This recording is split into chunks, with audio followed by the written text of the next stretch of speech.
Hi there. I just checked my phone and I realised it is actually 4:53 in Paris on a Friday.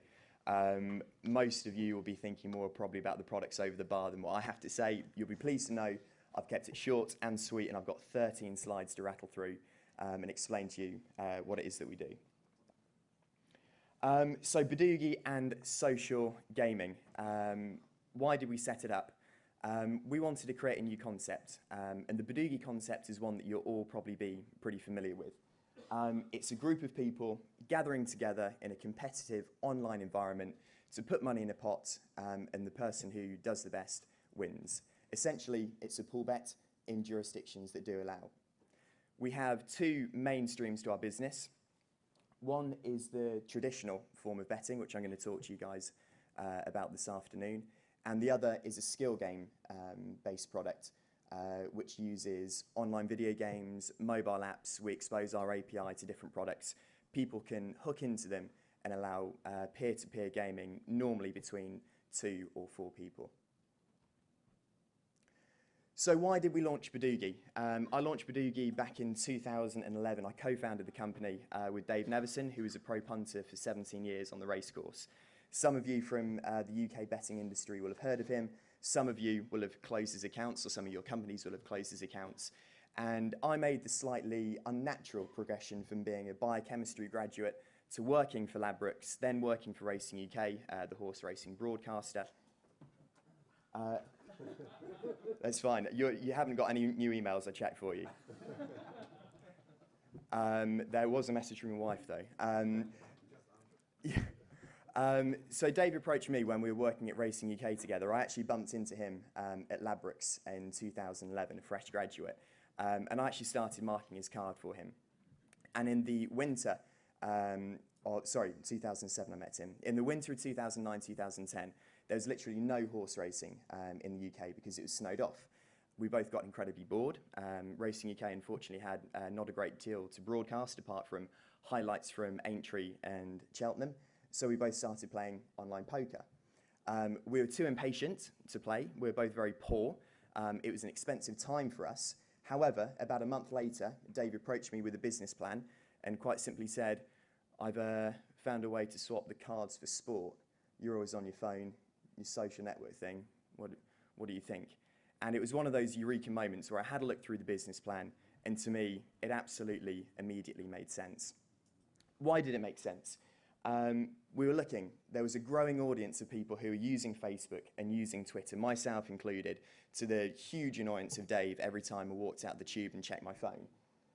Some of the stats that we heard earlier, half of the adult population now has a Facebook account, 200 million active monthly users on Twitter. It seemed to us that these guys were probably doing something right, and we should be looking at the product features that they had and apply them to a betting concept. Social networks were generating an experience for users that people were expecting for any online environment they were going up to. Notifications, topic suggestions, friend connections, sharing, all of these things help to provide users with their 15 minutes of fame. There was something in that we really liked. The online experience, we believe, was no longer insular. It wasn't just about having a bet with a bookmaker, either over the counter or online. We wanted to open it up to the masses and allow people to have a social experience whilst they're on a gambling website. We looked at all of these features and thought, why should betting be any different? So social betting on Bodugi. That's another quick one of the 13. So what is social betting on Bodugi? It's a cash social betting product which is based on the online poker model. You can choose who you play against, how much you play for, and what sport. A very simple example would be if everyone's going to Longchamp on Saturday, you could choose to play for £2 at a race meeting against 12 people, 25 people, 50 people, or an open-ended number of people. We initially launched with racing and football, and then we expanded our product offering into darts, tennis, golf, and Formula One, and we're continuing to roll out different sports across the board. In contrast to traditional bookmakers, you don't have to be right, you just have to be more right than everybody else, because once you've made your selections, you get points based on the performance of those selections. So with a horse racing game, you get points based on where your horses finish in first, second, and third. At that point, we needed to look at what social network features were key and what we felt we needed to bring to a betting website. So we wanted to create that experience that users were expecting from every other online experience and bring that to betting.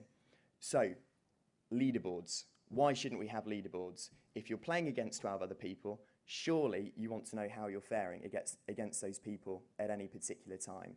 If it's 12 people, 25 people, an open-ended number of people, it doesn't matter. People want to have that tangible involvement, and it's been talked about earlier this afternoon with this two-screen experience. Whatever happens on the sporting field, be it a racecourse, be it a soccer pitch, people want to feel engaged, and that's what we felt that leaderboards did. It also helped users to track their progress throughout the afternoon as well, so it kept them on the board and it kept them engaged.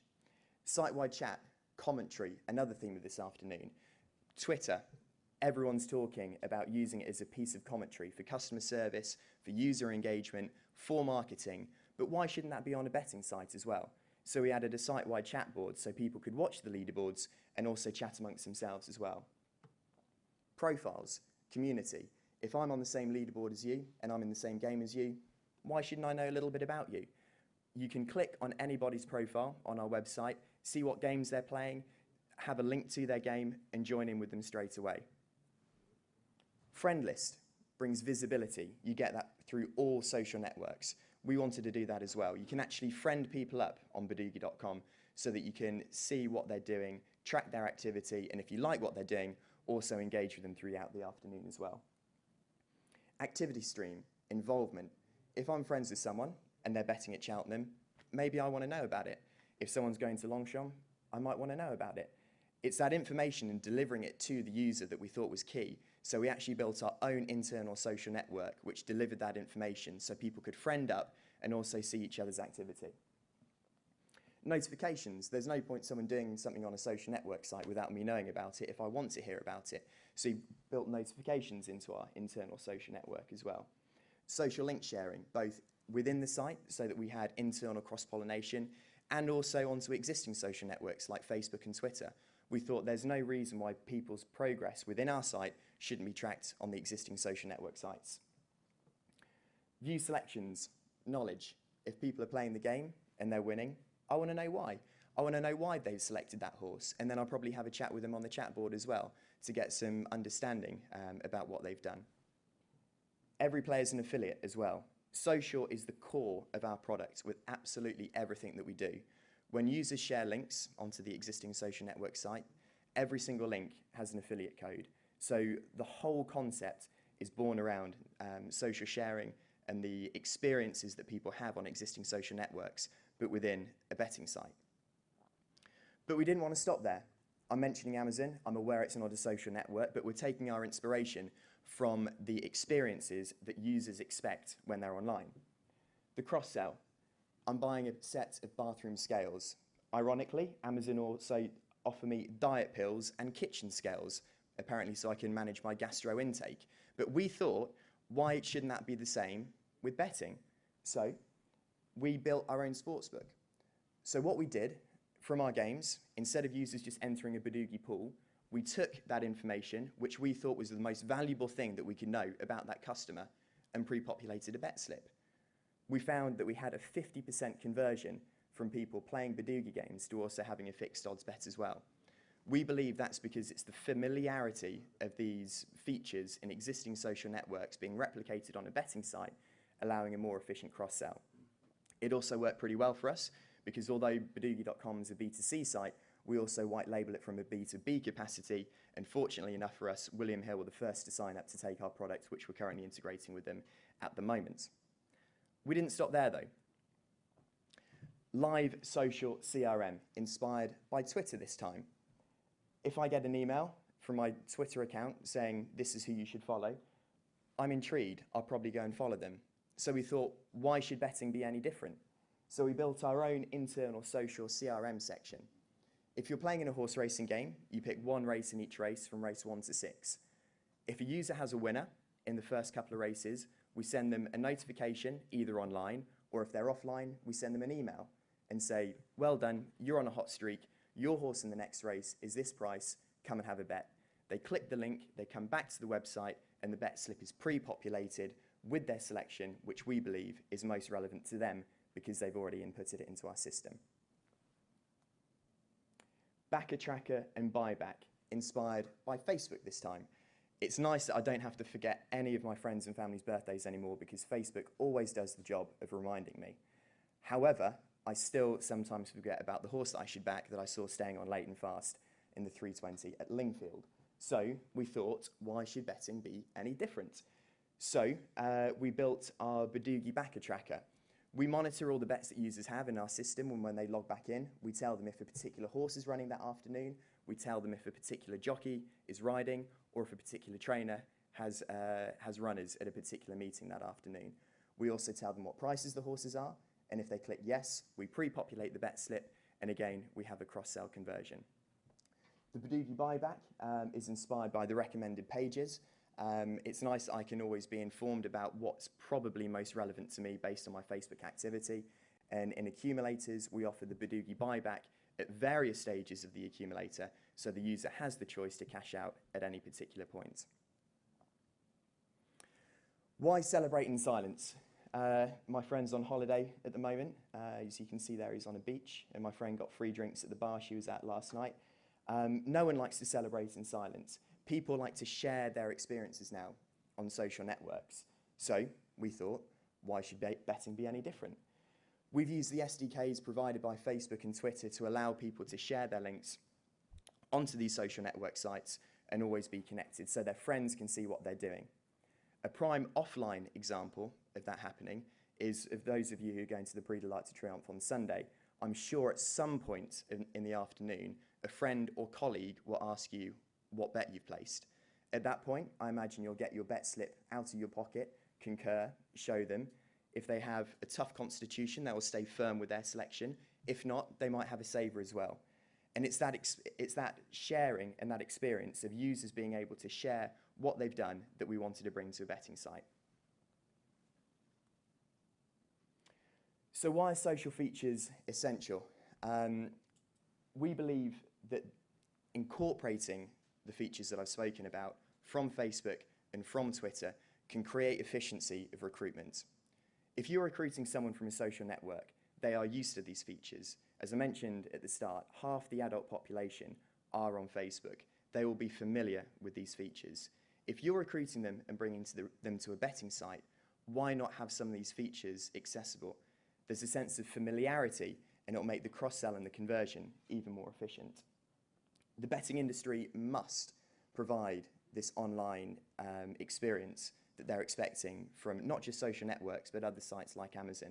And if we don't do it, then we're going to slip back. And like I say, it really helps convert the efficiency. Reality TV and social networks have given the user their 15 minutes of fame. And it's, again, something that people expect. I was talking to a casino manager of an Asian-facing operator in Macau a few weeks ago. As soon as I mentioned the word social, she sort of said to me, oh, it's not really my thing. However, half an hour before, I'd walked through the casino in that hotel lobby, and on a particular baccarat table, people were 6 deep, all watching the baccarat games going on. When that customer had a winning hand, they certainly didn't stand in silence. They were cheering, they were clapping, they were high-fiving, whiskey went everywhere. However, they weren't celebrating in silence. So again, why should betting be any different just because it's online? So it's about providing features in a betting website that users are most comfortable with. And it's about feeling welcome in a community like Facebook and like Twitter. It's about being able to see the activity of other users. It's about users being able to broadcast their views, not just within the site, but externally onto existing social network sites. It's about being able to brag about their experiences. It's about awareness of relevant content and being offered up the most relevant things to you. And it's about being delivered information via notifications, via emails, via text messages, via the features that people are so used to within social networks. Whenever we bring a new product to our website, we always have a look at this and we always go through this list because, once again, we believe, why should betting be any different? Thank you.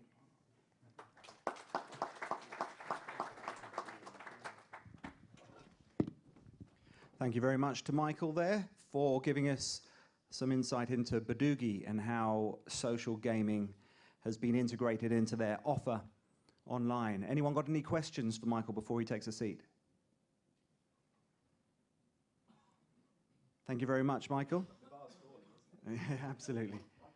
Oh, we do have one for you. Sorry, for those guys who not convert into the real bet slips you offer, just collecting points or whatever, what can they do with it? Well, the Bodugi games are actually a cash product as well. So they're betting into those games, they're betting into the pools where jurisdictions allow. So the margin varies between 12% and 22% on those games. We do actually have a free play offering on our site as well. So if people want to play for free against the number of people in those particular games, they can do. But what we find on a moving monthly basis is that of our customer base, between 85 and 90% of users actually play for cash. So it comes back into the point that I was making. If those features are sort of there and available, and you're creating an environment which people recognise from social networks, if that's where you're recruiting your users from, then they're more likely to convert to cash punters. One other point though, if they do just sit on the site and play the free games, they can still engage in the chat board.